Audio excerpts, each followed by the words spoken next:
Video start करने से पहले आपको कुछ दिखाना चाहता हूँ। कल मेरी साड़ी पर जूस गिरा था और मैं दोबारा नहाने गई थी।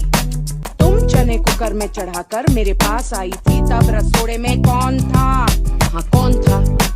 मैं थी, तुम थी, मैं थी, तुम थी, कौन था? कौन था? कौन था?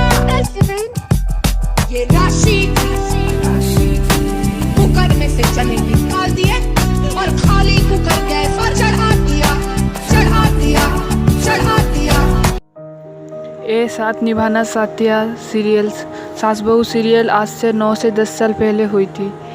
ये आज भी इतना चर्चे में रहते हैं कि इनका लाखों ढेर फैंस इनको आज भी याद करते हैं। आपको पता नहीं, एक म्यूजिशियंस इस गाने को इतने अच्छा रैप बनाया है, जो पहले कोकिला बेन जो किरदार निभाए थे वो शख्स ने अपना राय बताया है कि ये वीडियो वायरल होने के बाद मुझे बहुत जगह से कॉल आने लगी और कहा आप अच्छे हैं, कैसे हैं, सब लोग फ़ोन करने लगे और वो लोग बहुत गर्व है कि इतने दिनों के बाद भी हमें याद कर रहे हैं लोगों।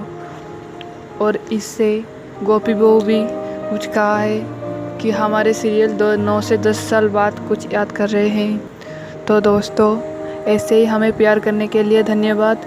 और इनका मुताबिक ये सीरियल ज़्यादा ही हिट था और पॉपुलर था और इसको जल्दी ख़त्म होने पे इनका अफसोस है।